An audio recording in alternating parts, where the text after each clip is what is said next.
et je change donc d'affichage. À vous la parole.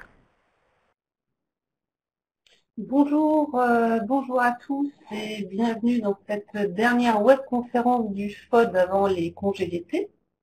Donc aujourd'hui nous parlerons plateforme et plus particulièrement de Moodle et des conditions d'une migration réussie avec en fait deux retours d'expérience qui nous seront présentés d'une part par Eduter CNPR et le JFOD. Donc, écoutez, tout de suite, je vais laisser la parole du coup à Chantal Rabet et Pierre Motin pour Eduter CNPR, qui nous présenteront rapidement leur structure et puis qui reviendront sur la mise en place, les différentes étapes, comment ils ont formé leurs équipes, quel type de ressources ils ont mis sur la plateforme, quels outils aussi ils ont utilisés pour le tracking et d'avoir aussi une idée un peu des perspectives à venir avec cette nouvelle plateforme. Mais écoutez, Chantal et Pierre, c'est à vous pour le démarrage. Bonjour à tous. On va commencer par se présenter un petit peu, Chantal et moi, et assez rapidement également qui on est. Alors moi, je suis le chef de service production et logistique dans l'école d'ingénieurs d'AgroSub Dijon, et plus précisément à Eduter CNPR, qui est une composante du pôle ressources et ingénierie d'AgroSub Dijon. Et on a pour particularité, pour ceux qui ne le connaîtraient pas, d'avoir en charge la mise en œuvre de la FOAD pour le compte du ministère de l'Agriculture. Et nous existons maintenant depuis plus de 50 ans, 52 ans précisément. Et l'acronyme veut dire Centre national de promotion rurale, historiquement.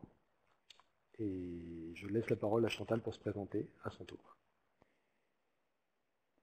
Bonjour, donc Chantal Raben, je suis ingénieure technico-pédagogique à Eduter CNPR et sur la migration Moodle, j'étais en charge du projet de migration avec Pierre et en collaboration avec la cellule TIS d'Eduter CNPR.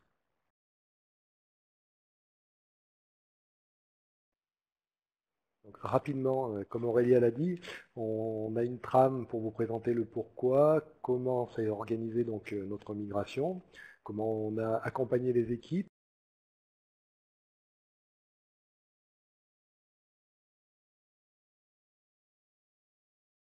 La cellule TIS, Chantal et moi, les ressources, le tracking qu'on va développer par la suite. Ça, je vous l'ai dit. Pour compléter un peu mon introduction, donc nous faisons de la formation ouverte à distance depuis très longtemps, d'abord en papier, classiquement, type CNED, et puis depuis maintenant plus de 10 ans, 12 ans, à l'aide de LMS. Donc on a des dispositifs mixtes, papier plus numérique. Si on zoome un petit peu sur notre offre de formation, on a 11 formations diplômantes, du niveau bac au niveau BTS. Et en rythme de croisière, on a entre 600 et 700 inscrits tous les ans en formation diplômante, mais on a aussi d'autres dispositifs qui peuvent exister chez nous par ailleurs, des préparations au concours ou de temps en temps aussi, nous intervenons pour le compte du ministère, enfin à la demande du ministère sur un certain type de chantier de création de ressources ou de montage de dispositifs divers et variés. Pour rentrer un peu plus dans le vif du sujet, pourquoi nous, à Eduter CNPR, avons changé de plateforme? C'est assez simple, puisque historiquement, nous avions opté il y a 12 ans pour la plateforme qui était développée pour le compte du ministère de l'Agriculture, que certains d'entre vous connaissent peut-être, qui s'appelle Formagri. Donc nous avions un long usage de cette plateforme, et pour des raisons diverses et variées, le ministère n'a plus souhaité continuer à investir dans cette plateforme, puisque elle datait d'environ 2000-2001. À cette époque-là, il y avait peu de LMS, encore moins open source. Donc voilà. Et à présent, le panorama des LMS s'est très agrandi, que ce soit en open source, que ce soit en plateforme propriétaire. Et il y avait un arrêt programmé du support Formagri et de son développement. Donc de fait, la question pour nous se posait assez rapidement d'ailleurs de devoir changer de plateforme. Donc entre guillemets mis devant le fait accompli, nous avons dû réfléchir à ça. C'était en début d'année 2015, donc on n'avait pas une urgence absolue puisqu'on avait devant nous à cette époque-là 3 ans pour préparer cette migration-là. On avait établi un calendrier en 3 phases, avec d'abord un petit groupe pilote composé de divers profils que Chantal pourra compléter, notamment des responsables de formation, des intervenants à divers titres dans nos formations à distance, pour réduire déjà le champ des possibles dans le choix des plateformes, puisque, comme je l'ai dit juste avant, il y en a vraiment, vraiment beaucoup, de tout type, de tous usages, avec diverses orientations pédagogiques. Nous, on s'est focalisé d'une part sur des plateformes open source, puisque, fort de mon expérience et d'autres, je connaissais les limites de certaines plateformes, et surtout, ce qui m'importait à moi, c'était de pouvoir développer et compléter une plateforme à l'aide de développement personnalisé, puisque au sein de la cellule TIF, nous avons la chance d'avoir des profils qui nous permettent d'être autonomes et d'un point de vue développement et d'un point de vue hébergement. Donc on a fait le tour, un bilan d'abord des années d'utilisation de format gris, voir ce qui allait, ce qui n'allait pas, puisque au fur et à mesure que les années passaient, les usages pouvaient changer. On s'est aperçu des limites de l'ancienne plateforme format gris et on cherchait donc de nouveaux usages, en tout cas dépasser ce que nous permettait format gris, qui était organisé vraiment en 3 niveaux, avec au bout du bout quelque chose qui ressemblait à une consigne, on lance une ressource. Donc on voulait à présent dépasser ça. Et donc avec nos 3 plateformes retenues, qui étaient Claroline, Chamilo et Moodle, on a mis en place donc quelques cas tests des usages et on a rapidement éliminé pour notre usage les 2 premières pour garder Moodle. Parce qu'on a la particularité aussi de faire des formations très très longues. On est sur des formations diplômantes qui peuvent aller jusqu'à 1600 heures, donc des gros parcours. Donc nous sommes pas sur des petits parcours de 20 heures, 40 heures. Donc ça nous demande une certaine logistique, ça nous demande une forte organisation et une forte structuration pour que tout marche bien au sein de notre structure. Chantal, si tu veux compléter quelque chose sur cette première phase. Bon. Ça va. Donc, une fois qu'on a eu validé le premier choix de Moodle, on est passé à quelque chose d'un peu plus organisé avec un calendrier qui s'est avéré a posteriori un peu ambitieux, puisqu'on avait tablé dans un premier temps sur une période de 6 mois pour basculer tous nos dispositifs derrière. Donc je vous ai mis là quelques chiffres. Pour nous, ça correspondait quand même à 575 modules format gris, mais ça peut vous parler, 2455 séquences et 9212 activités, ce qui était énorme en fait. Et nous avions constitué un groupe projet Moodle qui se réunissait une fois par semaine. Donc tous les acteurs impliqués du projet, donc le service pédagogique qui est on va dire une vingtaine de personnes, plus des assistants, plus certains autres profils y assister, pour justement débattre et organiser la migration. Et l'équipe de direction avait décidé de banaliser une demi-journée pour tous les acteurs de cette migration, pour qu'ils puissent se consacrer entièrement sur ce temps-là à l'aspect migration. Les mois passant, on a commencé à voir que ce n'était pas tout à fait aussi facile que ça de migrer tous nos dispositifs, il fallait s'emparer de la nouvelle plateforme. Chantal reviendra sur la partie méthodologique et l'accompagnement qu'il y a pu y avoir. On a quand même, on s'est dit on ne va pas tenir, puisque arrivé vers le mois de mai 2016, on s'est dit on n'y arrivera pas à ce rythme-là, donc on a préféré ralentir, se donner une année supplémentaire. De toute façon, on n'était pas au bout de notre date limite pour la plateforme, puisqu'on avait jusqu'encore en juin 2018.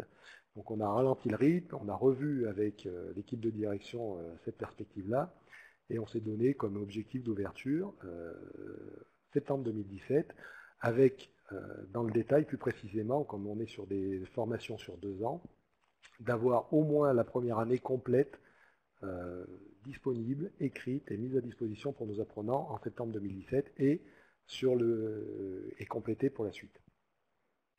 On a réduit aussi un petit peu la fréquence du groupe projet, puisqu'on s'était aperçu qu'une fois par semaine, ça devenait trop à ce moment-là, et les usages étaient déjà quand même un peu acquis. Donc on est passé sur une fréquence d'un groupe Moodle par mois, toujours d'environ 25 personnes, pour caler les procédures, pour répondre aux questions qui apparaissaient, préparer les organisations, les corps, enfin voilà, je ne vais pas rentrer dans le détail technique de Moodle, mais on définissait ensemble comment on allait ranger les cours, les catégories, et tout le travail préalable à la mise en œuvre. Et en parallèle aussi, donc effectivement, il a fallu accompagner les équipes. Donc dès janvier 2016 jusqu'à juin 2016, il y a eu un accompagnement qui a été plus spécialement centré sur l'équipe pédagogique. Ça veut dire que j'ai conçu des documents de travail qui partaient des intentions pédagogiques des enseignants et qui leur permettaient de savoir quelles activités ils avaient à mettre en œuvre dans Moodle pour décrire une intention pédagogique. Ça s'est passé sous forme d'ateliers thématiques, qui étaient des ateliers actions, où un responsable de formation ou un référent disciplinaire venait avec un cas concret. Et pendant cet atelier, on partait de ce que l'enseignant voulait faire et on allait jusqu'à la mise en œuvre sur la plateforme.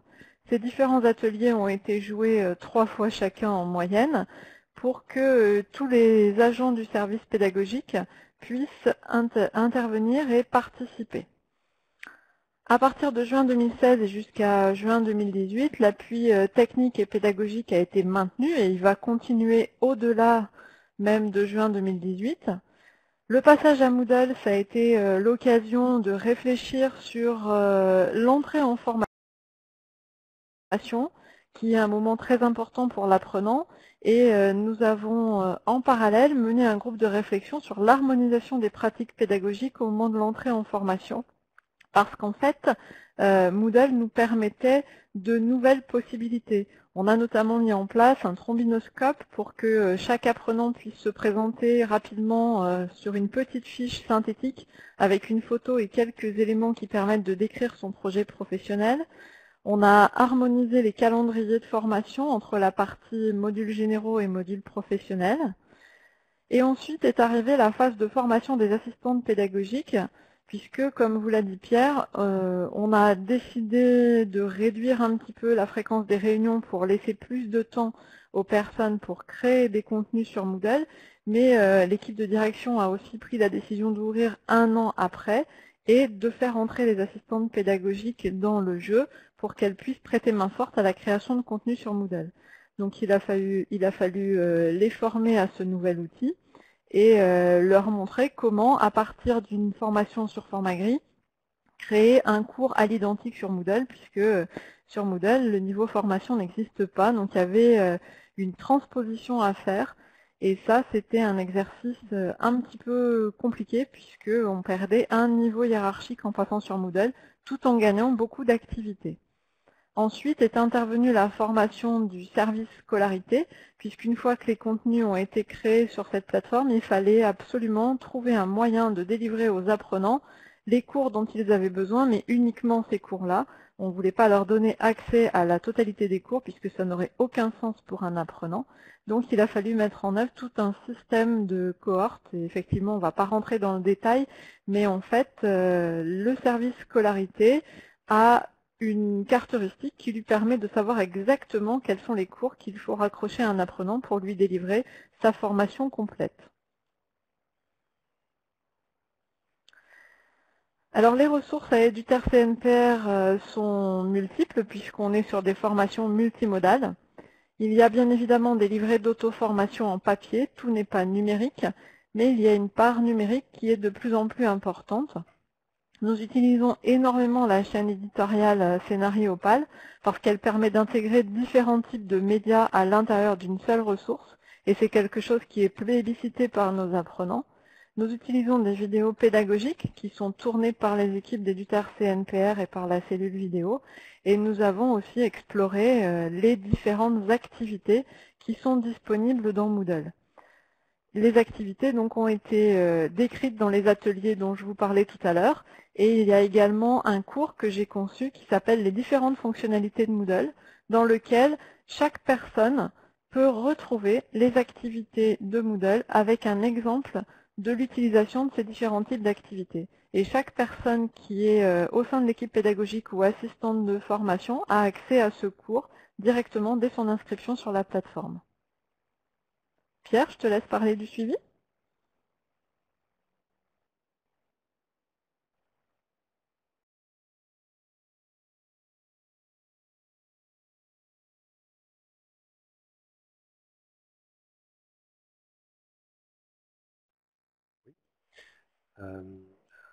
Alors, quand on a choisi Moodle, et contrairement à la plateforme précédente, on avait, de notre point de vue, un suivi un peu léger. Moodle est très orienté suivi du cours et fournit un certain nombre d'outils effectivement à l'enseignant pour suivre son cours et ce qui s'y passe dedans.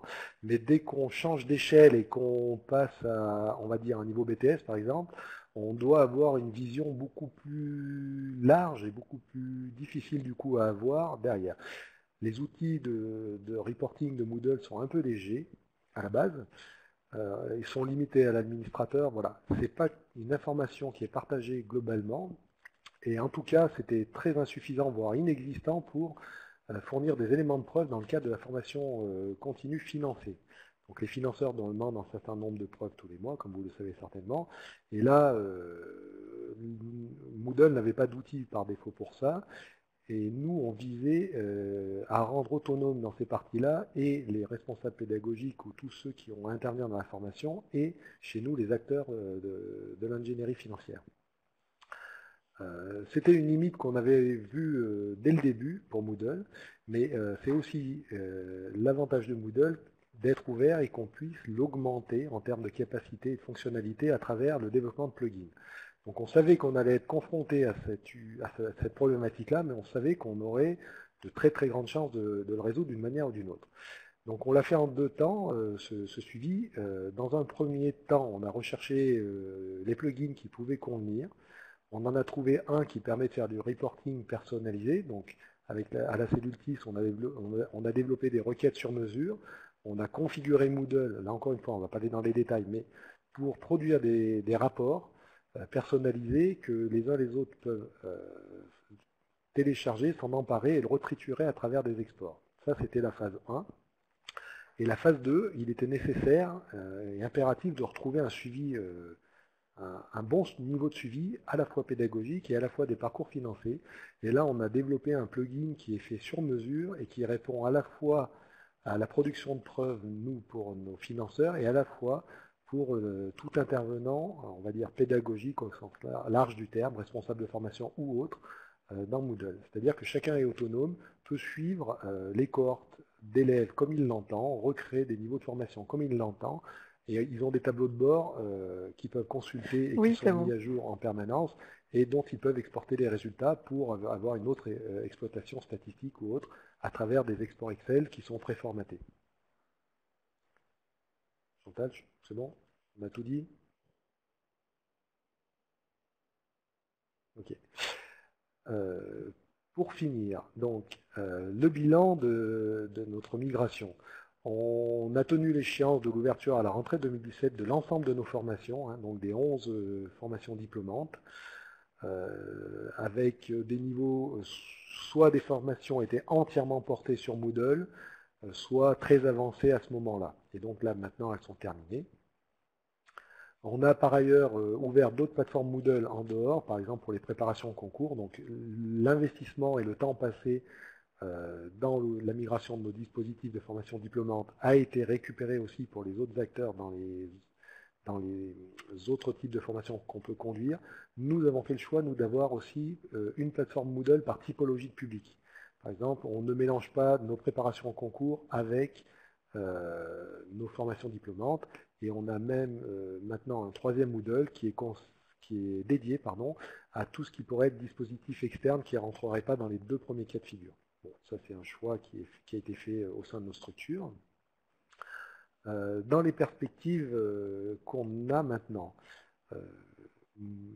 c'est d'aller vers plus d'individualisation, donc individualiser un peu plus les parcours, parce que là, comme l'a énoncé tout à l'heure un peu Chantal, on travaille par cohorte, donc on va dire par gros paquets, mais on n'est pas encore au bout de notre réflexion et au bout de notre organisation pour individualiser assez finement les parcours des individus, notamment si on devait avoir des formations à la carte ou des demandes un peu particulières sur des formats 30 heures, 35 heures. C'est en cours de réflexion. Le corollaire, ça va être aussi demain la gestion des formations par bloc de compétences. Comment organiser et structurer Moodle avec les plans de compétences? Est-ce qu'on va utiliser les plans de formation de Moodle?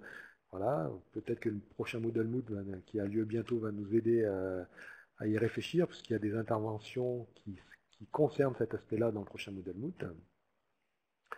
L'enrichissement des cours avec plus d'interactivité, alors Chantal pourra compléter, c'est aller encore vers plus d'activités de pair et autres, les rendus de devoirs et la correction à travers la plateforme, tous ces éléments-là sont encore explorés, et quelque chose pour lequel on n'a pas encore fait trop de publicité, c'est aussi la partie offline de Moodle, puisque pour l'année prochaine, en tout cas, on compte bien promouvoir le client mobile de Moodle, avec tous les avantages qu'il peut avoir en termes de travail en offline, en mode déconnecté, et aussi en termes de simplification de l'interface de Moodle, puisque Donc pour Moodle compléter ce que pêche un dit petit peu Pierre, aussi effectivement, c'est par son un des interface, bien objectifs que de les l'année équipes de prochaine, Moodle d'avoir au moins la proposition à une formation sur les 11, qui est la plus demandeuse d'après les retours qu'on a, d'avoir l'accès aux clients mobiles, ce qui nous permettra d'avoir des retours en direct, puisqu'ils vont nous servir de public testeurs. Et pour compléter concernant l'enrichissement des cours avec plus d'interactivité, en fait, ce qui s'est passé, c'est que on a dû ouvrir les 11 formations.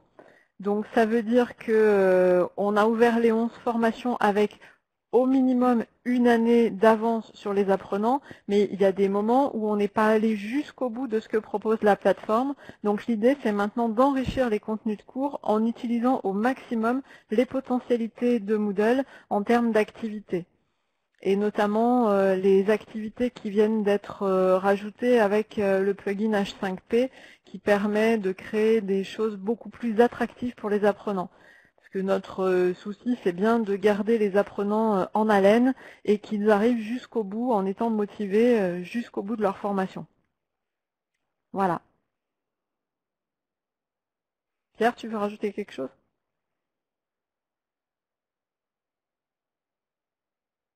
Voilà.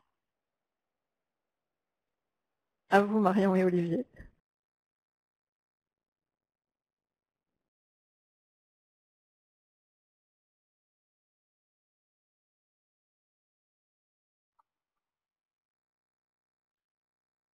Oui, bonjour, est-ce que vous nous entendez?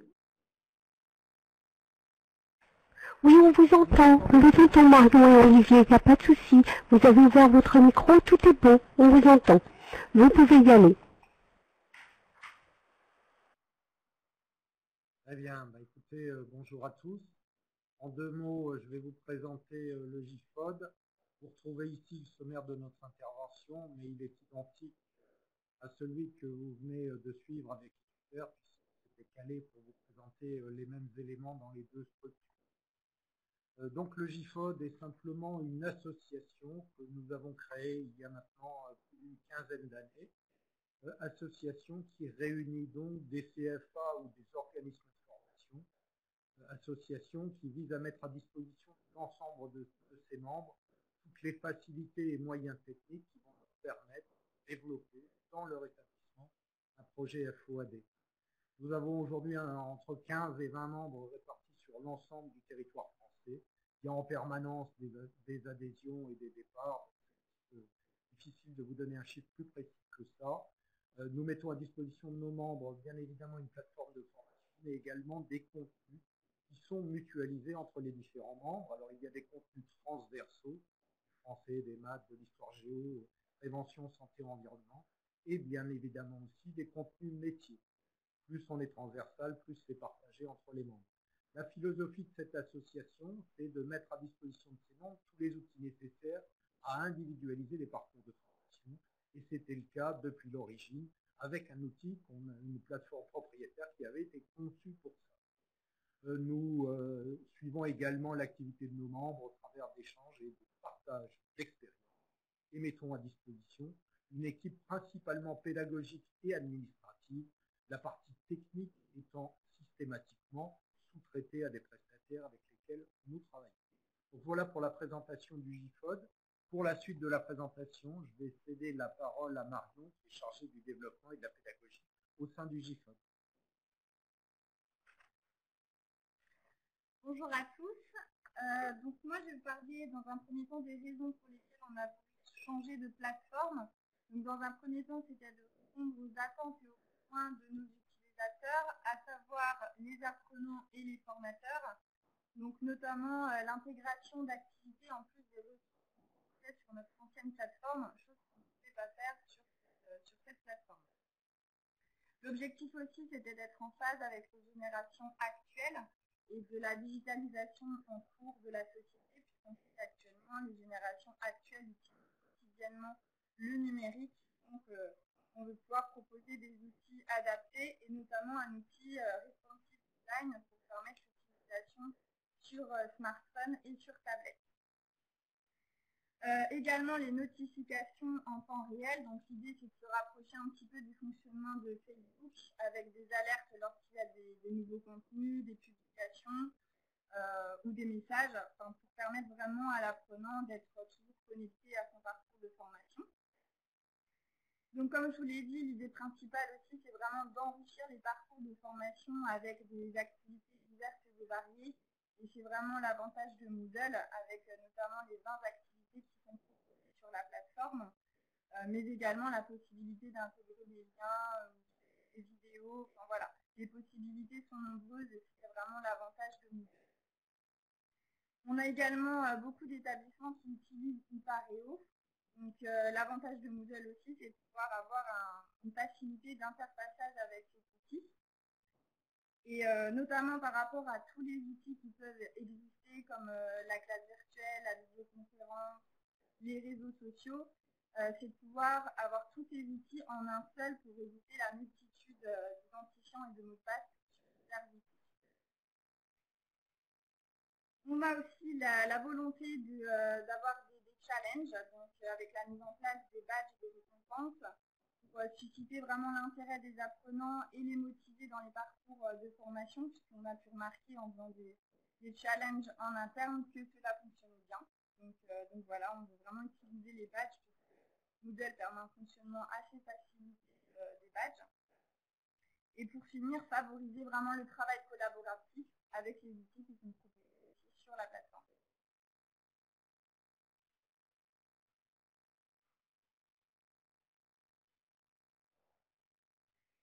Alors, concernant les étapes, on a voulu impliquer tous nos utilisateurs dès le début.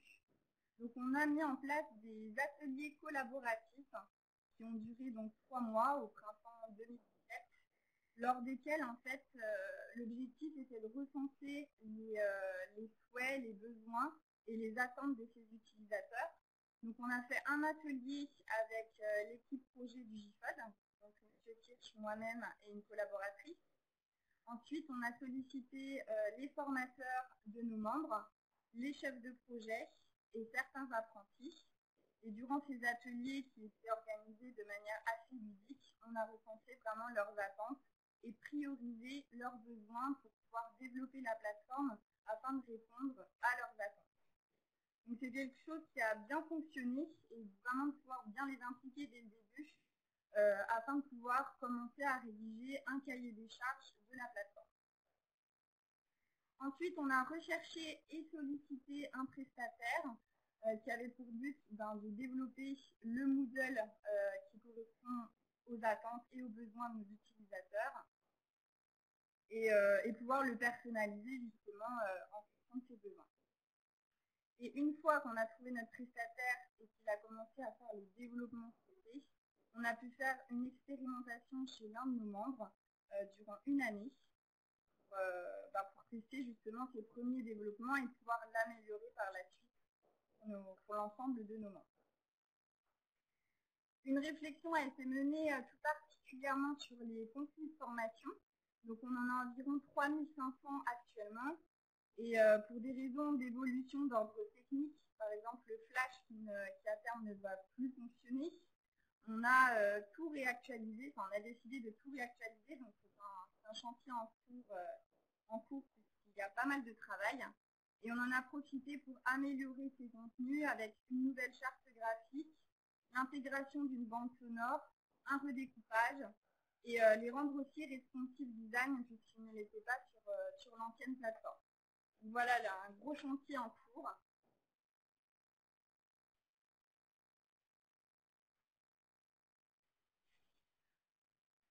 Par rapport à la migration des équipes sur Moodle. Donc tous les acteurs concernés ont participé aux ateliers dont je vous ai parlé tout à l'heure, donc au printemps 2017, et on a organisé par la suite un colloque à destination de nos membres et hors membres en octobre 2017 pour vraiment leur présenter l'outil et les possibilités de cet outil, à savoir les activités entre autres, et quelques-uns de nos contenus que nous avions déjà réactualisés. Suite à cela, on a mis à disposition un Moodle test pour les chefs de projet, en tant qu'apprenants seulement dans un premier temps, pour qu'ils puissent découvrir l'outil. Et par la suite, ils ont suivi une formation, mais vraiment sur les fonctionnalités principales de Moodle. On sait que sur Moodle, il y a un certain nombre de fonctionnalités, et leur volonté, c'était vraiment d'aller au principal pour un usage facilité. Les chefs de projet ont par la suite été formés donc, cette année, au mois de mars 2018. Donc, une formation sur ces fonctionnalités donc d'une journée, avec une demi-journée à distance pour un positionnement, et par la suite un prescrit d'une demi-journée pour pouvoir pratiquer et utiliser l'outil concrètement avec leur parcours de formation. L'avantage qu'on a eu, c'est de pouvoir bénéficier du retour d'expérience de l'un de nos membres qui a pu utiliser la plateforme durant 1 an et qui va pouvoir aider et accompagner les autres membres. Et nous, de notre côté, au GIFOD, on va pouvoir les accompagner et on leur propose notamment des journées collaboratives durant lesquelles on va les accompagner pour créer leur parcours de formation, pour lesquels ils auront identifié au préalable les ressources qui sont dites y intégrer. La formation des formateurs est également à suivre durant les mois qui arrivent. Concernant les ressources qu'on intègre, donc on a nos fameuses ressources que nous sommes en train de réactualiser, qui sont là, donc des contenus SCORM d'une très courte durée, donc 5 à 10 minutes maximum. On a également des licences Voltaire, donc, qui se présentent sous forme de grains, qui donnent accès à la plateforme Voltaire. Et on donne la possibilité depuis 2 ans de passer le certificat Voltaire. On peut également intégrer des jeux qui sont conçus hors plateforme Moodle. On a notamment un établissement qui a développé une application permettant aux apprenants de se positionner et de réviser avant les examens. On intègre également des liens URL, des vidéos, nos feuilles de route, donc sachant que nos feuilles de route sont nos tuteurs papier, les guides pour accompagner les apprenants tout au long de leur parcours de formation, et toute autre activité qui ont été mentionnées dans la présentation précédente, à savoir H5P, des quiz et des sites internet tels que Learning Gap par exemple. Donc c'est vrai que Moodle offre pas mal de possibilités au niveau des ressources à intégrer.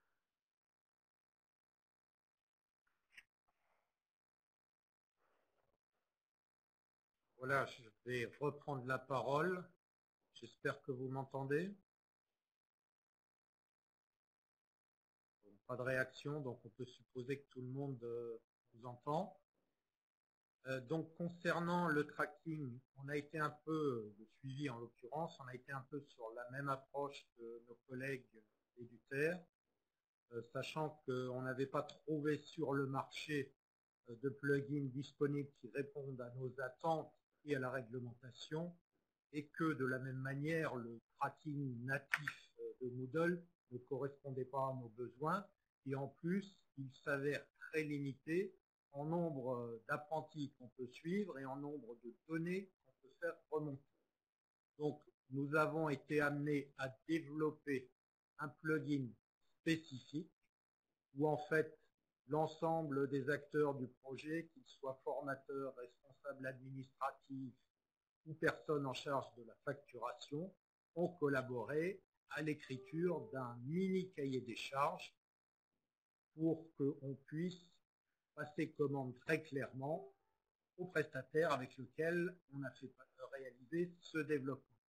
On a donc aujourd'hui un système qui nous permet d'avoir une remontée des données issues de la base de données avec des éléments de prescription, c'est-à-dire qu'on peut au préalable paramétrer le parcours sur des bases forfaitaires et quand on regarde ces éléments, on a la réalité de ce qui a été réalisé par l'apprenant, que ce soit en termes de travaux prescrits réalisés ou non, là c'est le formateur qui atteste, ou en termes de cours suivis, de temps passé, de taux de réussite et toute autre, je dirais, évaluation que les formateurs peuvent mettre en place.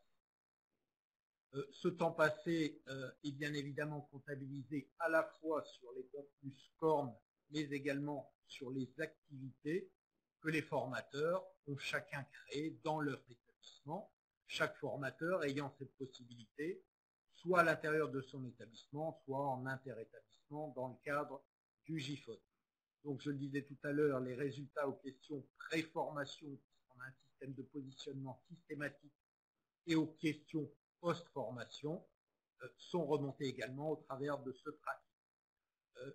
Quelques précisions, nous sommes en ce moment en train de répondre, enfin un de nos membres du GIFOD est en train de répondre à un contrôle de la directe sur les éléments FOAD et il se trouve que le nouvel outil que nous avons construit va permettre de répondre très précisément aux questions qui nous sont aujourd'hui posées et sur lesquelles on a quelques difficultés puisqu'il faut manipuler avec l'outil actuel plusieurs tableurs Excel et les croiser. Donc avec le tracking que nous avons développé sous Moodle, ce problème-là sera résolu pour l'avenir. Quelques mots sur le bilan qu'on peut tirer de cette expérience de passage d'une plateforme propriétaire vers une plateforme open source. Le premier élément positif que nous tirons, nous, de cette expérience, c'est qu'au travers des travaux à la fois d'écriture du cahier des charges, des différents travaux collaboratifs, les expériences menées par les uns et les autres, ça nous a permis, dans le cadre de la structure propre du GIFOD, d'arriver à une redynamisation de notre approche collaborative. Le GIFOD existant depuis plus de 15 ans, il y avait un espèce d'assouplissement qui se faisait jour, et cette dynamique d'aller vers un nouvel outil nous a permis de nous relancer. Cela également nous a permis de nous conforter sur les choix pédagogiques qu'on avait fait tout au départ du projet du GIFOD, puisque dès le départ, nous étions sur une démarche d'individualisation fine, qui continue à être le choix pédagogique que nous mettons en avant, mais qui nous permet avec Moodle d'aller beaucoup plus loin, puisqu'on peut compléter des ressources pédagogiques partagées par des ressources pédagogiques élaborées par chacun des formateurs, qui elles donc ne sont pas forcément partagées par l'ensemble des membres. Il faut également retenir dans un tel projet, c'est la durée importante que cela représente. Les collègues d'Eduter avaient le temps, ils ont montré qu'il avait fallu plus d'1 an pour y arriver. Nous sommes sur les mêmes échelles de temps et il y a notamment une problématique de transfert des contenus qui nous concerne nous comme Eduter, puisque nous avons plus de 3300 ressources pédagogiques à revoir, à remettre en forme, à corriger à cette occasion-là, à actualiser pour qu'elle soit compatible avec l'utilisation sous Moodle et sur sa version mobile notamment. Donc ça représente un temps important. Corollaire à cela, nous avions sous l'outil propriétaire des parcours de formation qui agrégeaient des ressources pédagogiques. Ces parcours de formation sont en totalité à recréer. Ce sera pour nous une occasion de les revisiter et de les actualiser. Dernière chose que je voulais vous dire, c'est que quand on veut déployer un transfert de ce type-là, chacune des étapes qui ont été déroulées, que ce soit dans notre expérience ou dans l'expérience présentée précédemment, sont des incontournables. Il n'est pas possible de faire une économie sur aucune de ces étapes, que ce soit l'écriture de cahier des charges, la formation des acteurs, la totalité des acteurs, le temps nécessaire pour le transfert des contenus. Donc ces étapes-là sont des incontournables, c'est l'analyse qu'on en fait aujourd'hui. Voilà un petit peu pour la présentation assez rapide qu'on souhaitait vous faire de notre expérience, qui n'est pas terminée, puisque à part l'expérience d'un des membres l'an passé, sur l'année scolaire 2017-2018, l'ensemble des autres membres du GIFOD vont démarrer avec la plateforme Moodle à compter de septembre 2018. On peut cependant noter au passage qu'un membre s'est approprié un peu plus en avant que les autres la nouvelle plateforme pour en faire une utilisation différente, puisqu'il a été amené à créer un SPOC, un MOOC privé tout simplement, en réponse à un appel d'offres. Donc cette plateforme qu'on met aujourd'hui à disposition peut avoir de nombreux usages différents pour nos formateurs et nos apprentis. Voilà, je vous remercie de votre attention.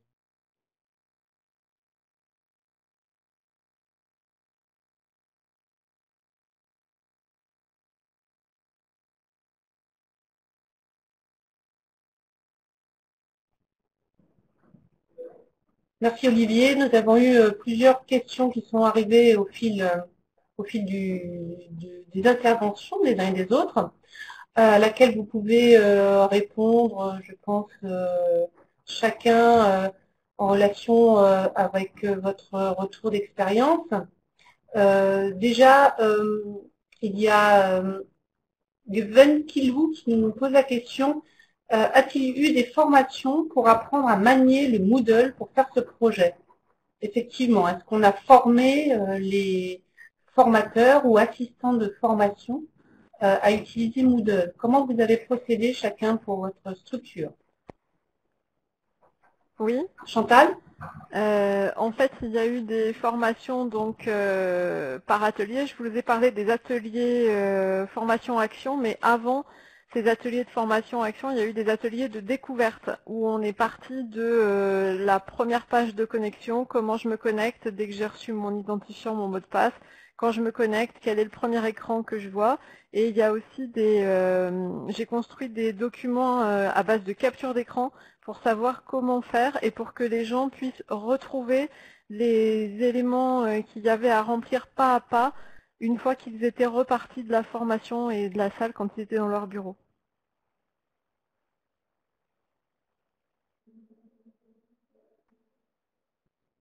Et du côté du GIFOD, vous pouvez revenir peut-être un petit peu, Marion et Olivier? Oui, comme je disais tout à l'heure, on avait organisé une journée de formation pour les chefs de projet en présentiel, sachant qu'ils avaient eu une demi-journée de positionnement en amont de la journée en présentiel pour un peu connaître leur connaissance et leur maîtrise de Moodle. Et suite à la journée en présentiel, ils avaient eu un prescrit à réaliser pour vérifier qu'ils avaient bien compris les principales fonctionnalités de Moodle. À savoir que les formateurs vont prochainement être formés. Pour l'instant, ils ne sont pas formés. D'accord. Qui répond à la fréquence aussi de réunion de que posait Pascal Joubert, qui demandait quelle était la fréquence de réunion de votre groupe projet au GIFOD. Alors, on organise des réunions avec les chefs de projet du GIFOD environ toutes les 6 semaines, donc en alternant des réunions en présentiel et d'autres à distance. Mais on a également des réunions avec en interne environ toutes les 2 semaines pour faire un point régulier sur l'avancement des développements et des utilisations qu'on a pu faire de Moodle. D'accord. C'est une question qui était posée du coup à Eduta de la part d'Olivier Kirch et Marion. J'imagine que c'est au sujet du tracking que vous posiez votre question sur le suivi. Est-ce que c'est un suivi en temps réel des requêtes depuis la base de données exportée ou à un moment donné? Pierre et Chantal.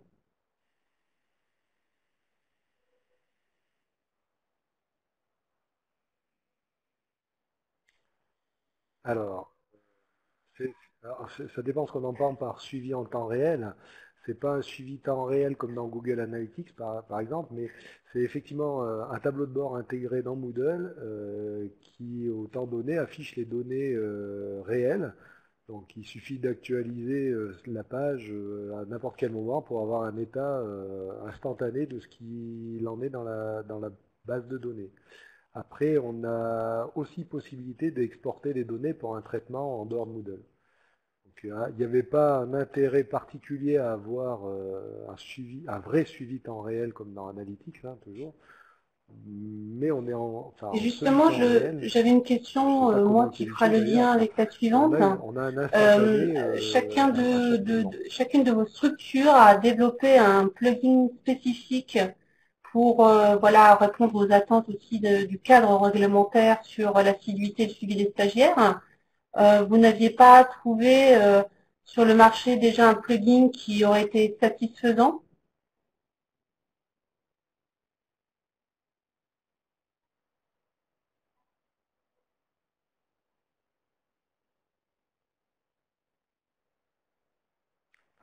De notre part, non. Et puis surtout, nous, on a fait un plugin qui à la fois répond à la partie production de preuves, suivi, et à la fois au suivi pédagogique. C'est-à-dire que les uns et les autres n'attendent pas forcément les mêmes informations. Les enseignants ne veulent pas, ont besoin d'informations que n'a pas besoin la cellule ingénierie. Voilà. Mais on a réussi à faire des tableaux de bord qui permettent de satisfaire aux deux.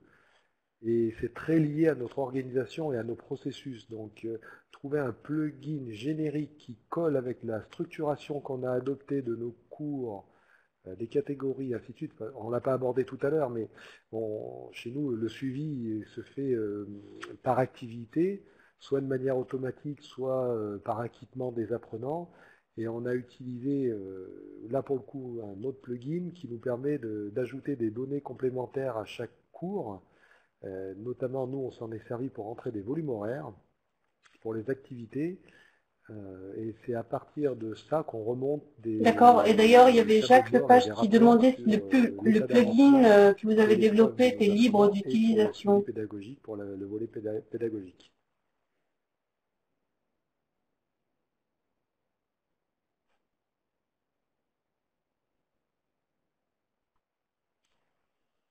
On l'a... Enfin, libre, oui, dans l'absolu, pourquoi pas, j'en sais rien. En fait, surtout, on ne l'a pas fait passer par la case Moodle, des plugins Moodle, parce que ça demande une revue de code très intense de la part de Moodle, c'est satisfaire à beaucoup d'exigences. Et comme je vous l'ai dit en amont, le plugin, il est vraiment développé sur nos usages et pratiques et nos attentes. Et il est aussi lié à la façon dont on travaille. Donc, je ne sais pas en l'état s'il serait transposable dans tous les organismes.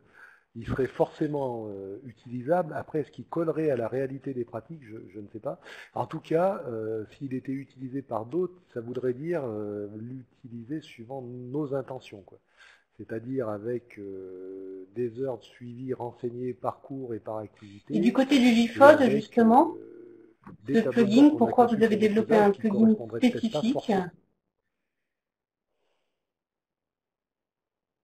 Alors, on a développé un plugin spécifique tout d'abord pour répondre aux attentes réglementaires concernant la FOAD et celles qu'on pouvait anticiper à la fois dans le cadre de la formation professionnelle continue, mais aussi dans le cadre de l'apprentissage. Vous savez qu'il y a eu récemment la possibilité ouverte dans la loi El Khomri au CFA de faire de la formation ouverte et à distance pour tout ou partie du parcours. Donc on est parti du principe que le suivi de ces activités distancielles se réaliserait sur les mêmes bases que celle de la formation continue. Ça reste à préciser dans le cadre de la loi. Je signale au passage, petite publicité pour le 3FOD, que nous avons un groupe de travail au sein du 3FOD qui travaille sur ces problématiques-là et que toutes les bonnes volontés sont les bienvenues. À l'heure actuelle, le contrôle que subit un de nos membres consiste en fait en des demandes qui sont sur des durées de formation, ce qui semble un peu paradoxal puisqu'on parle d'individualisation de formation, et qu'on a bien du mal à faire comprendre que ce sont les éléments de suivi des cours, les taux de réussite, la réalisation qui doivent être pris en compte au terme de la loi à l'heure actuelle.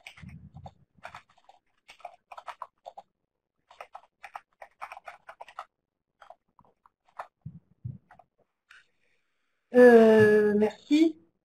Merci Olivier pour cette petite publicité pour le groupe de travail sur attestation d'assiduité du FOD qui se réunit, prochaine réunion le 10 juillet et qui compte bien développer un petit livret guide pratique, très très pratico-pratique justement sur le type de preuve dans différents scénarios de parcours à distance. Ça, c'était la petite parenthèse. Il y avait une question très intéressante aussi qu'on peut se poser sur le temps de tutorat. C'était Pascal Joubert qui demandait quel temps de tutorat est défini. Y a-t-il une différence selon les niveaux bac ou plus? Là, je pense que Chantal et En fait, Pierre. la différence, elle va pas forcément se faire uniquement sur bac ou plus. On a des publics qui sont extrêmement variés, y compris en niveau bac. On peut avoir aussi bien des mineurs qui vont être en phobie scolaire que des gens qui sont surdiplômés. Donc le temps de tutorat sera forcément très différent, mais en fonction de la personne et du profil des apprenants qu'on a. Ça ne fera pas forcément une différence sur bac ou BTS. Pierre, si tu veux compléter.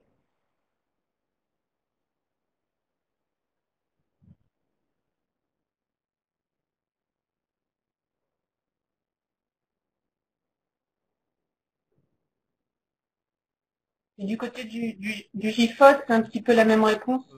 Oui, on va tout à fait dans le même sens, puisque les publics sont de plus en plus hétérogènes, quel que soit le niveau de diplôme. La plupart de nos membres ont pour habitude de travailler sur des quotités de tutorat qui sont attribuées par groupe d'apprentis. En partant du principe qu'un groupe d'apprentis est quelque part entre 10 et 20, maximum 25 apprentis. C'est un nombre d'heures qui est attribué au formateur au pluriel pour l'ensemble du groupe, ce qui permet, je dirais, de prendre en compte les problématiques d'hétérogénéité. Vous avez toujours dans un groupe un apprenti qui va demander beaucoup de tutorat et un autre qui sera peu demandeur, donc ça permet de rééquilibrer en fait, les activités de tutorat. Et en fait, on attribue un temps de tutorat qui est fonction de la durée de la formation distancielle. En gros, on est sur des valeurs qui font entre 25 et un tiers du temps distanciel qui est alloué en tutorat pour le groupe. D'accord. Ce qui est conséquent hein, en termes d'heures de tutorat. C'est conséquent, mais il faut prendre en compte que le fait que les cours présentiels qui étaient auparavant assurés par les formateurs sont assurés quelque part en auto-formation et que le temps de tutorat vient à la place de ce temps de présentiel. Et il faut ajouter à ça, pour les formateurs, le travail d'ingénierie pédagogique et de préparation des séquences présentielles post-distancielles. C'est-à-dire qu'on parlait tout à l'heure de la possibilité pour les formateurs de créer des activités sous Moodle. Ça fait partie en fait de ce temps qu'ils avaient auparavant en présentiel et qui aujourd'hui est alloué au travail d'ingénierie pédagogique qu'on leur demande. De la même manière, pendant la phase de tutorat, on leur demande de préparer ce que nous appelons nous des séquences de regroupement post-séance distancielle dans lesquelles on revient sur les difficultés qui ont été rencontrées ou sur les éléments de synthèse nécessaires. Ce temps-là aussi, il est décompté à la place de la partie présentielle qu'il y avait dans le passé.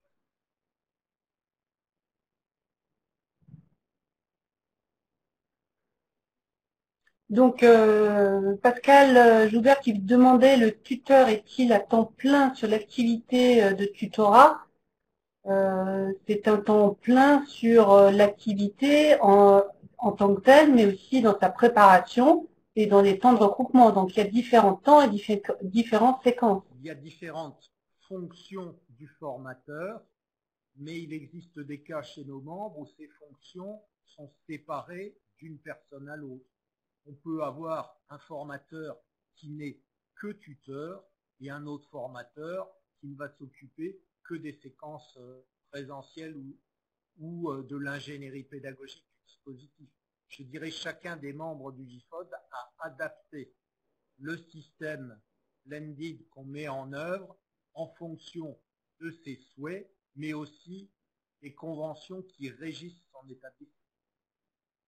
À ma connaissance, on n'a pas à l'heure actuelle de tuteur à temps plein sur l'activité publique. Et si on passe du côté des activités proposées par la plateforme, une question d'Alexandre qui demande est-ce que vous comptez offrir un aspect plus interactif, encore notamment avec la gamification?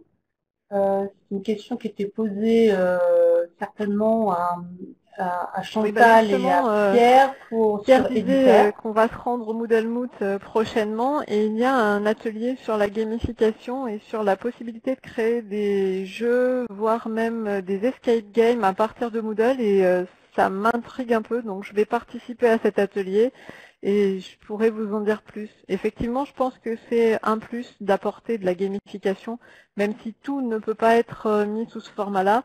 Ça peut apporter une variété et puis une petite respiration dans une formation qui peut parfois être longue, comme le disait Pierre, puisqu'il peut y avoir 1500 heures à distance. Donc si on peut de temps en temps avoir un côté un peu plus ludique, je pense que c'est un plus. Donc je vais m'y intéresser prochainement.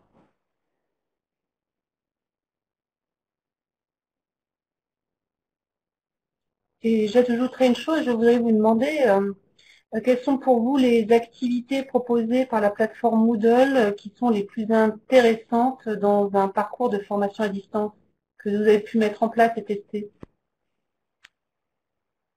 Alors moi j'ai testé les activités quiz notamment, qui permettent d'avoir des schémas qu'on peut légender en déplaçant des éléments, des sondages pour avoir un retour des apprenants assez rapidement sans investir beaucoup de temps synchrone, qui permettent d'avoir une évolution dans les apprentissages aussi, voir si les apprenants sont bloqués à un endroit ou à un autre.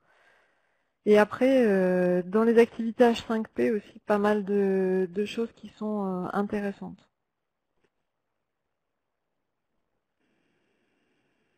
H5P, est-ce qu'on peut traduire, Chantal? Ça s'appelle contenu interactif, donc déjà, la traduction française, c'est contenu interactif. C'est beaucoup de choses sous forme de mise en surbrillance d'éléments dans une photo ou dans un texte. C'est des choses qu'on peut faire comme du glisser-déposer. C'est tout un tas de choses comme ça. La possibilité de rajouter du son, de rajouter des petits éléments vidéo pour enrichir un contenu. Tout un tas d'éléments comme ça qui sont assez courts, mais qui permettent de dynamiser un peu les contenus. D'accord. Je pense qu'on a fait à peu près le tour des questions. Il y avait une question un petit, bon, plus du coup de normes techniques de Gwen qui posait la question qu'est-ce qu'un contenu SCORM? Si on peut revenir un peu rapidement sur ce qu'est un contenu SCORM.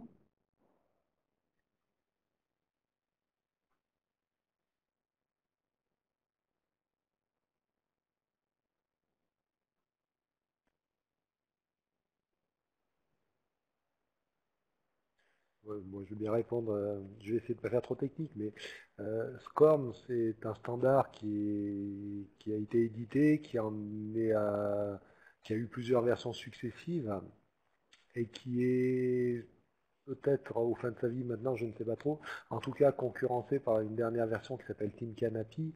Et SCORM en fait définit ce qu'une ressource, ou en tout cas un logiciel quel qu'il soit qui permet de créer une ressource, on va dire en sens large du terme, et une plateforme, comment elle communique. En fait, c'est un protocole de communication entre une ressource et la plateforme.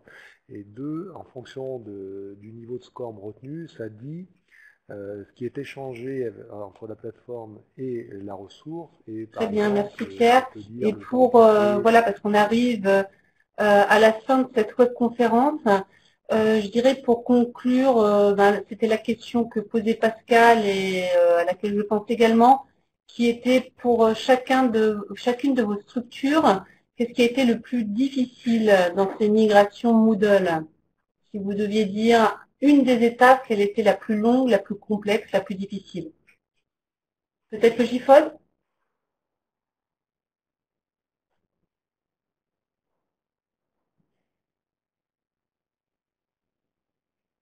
Le GIFOD? temps d'appuyer sur le bouton du micro, me voici de retour.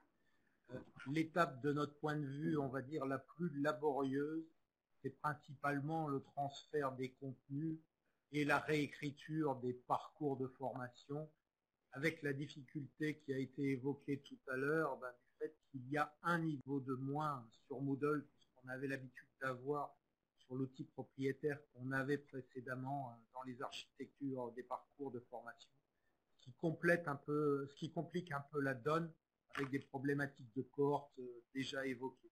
Ça prend du temps, il faut le prendre en compte et ne pas oublier, quand on écrit un tel transfert, de prévoir ce temps. Pour Édutère, Moi, je dirais que ce qui a été complexe, c'est de passer d'une plateforme où il y avait peu de possibilités à une plateforme où tout est permis.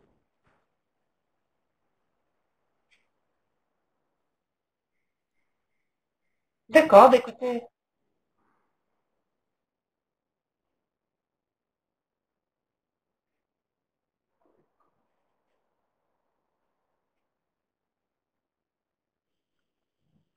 Oui, je suis assez d'accord. Oui, c'est juste pour compléter ce que dit Chantal, c'était un peu l'effet page blanche, effectivement, de qu'est-ce que c'est un... Très bien, écoutez, merci beaucoup à tous et pour toutes ces questions et à ces échanges qui étaient très intéressants.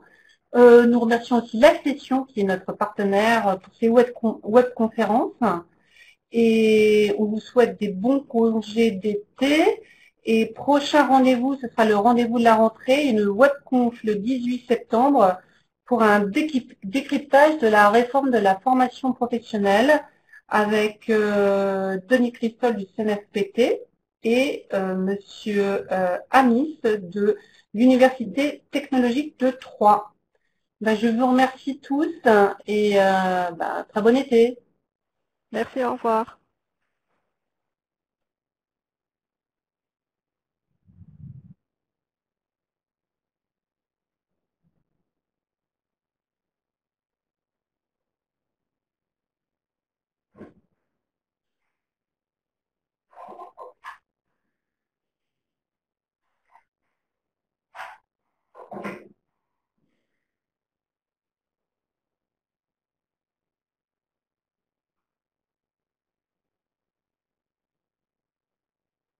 On est dans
ouais, oui, c'est un mail qui est parti de manière automatique. En fait, suite à votre mail, on a dû prévenir le gestionnaire de formation que vous ne participiez pas. Et du coup, quand vous êtes resté inscrit, alors je vais prendre Daniel.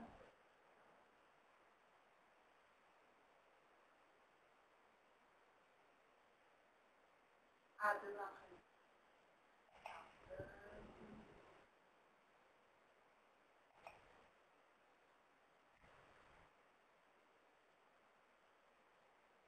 Oui, alors, je regarde.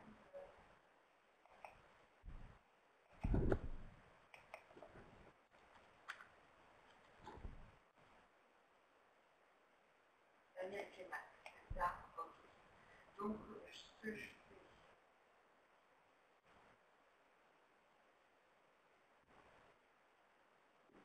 Alors, oui, je suis toujours là. Je vous désassocie de la session de demain. Vous souhaitez être positionné sur vos sessions, c'est ça?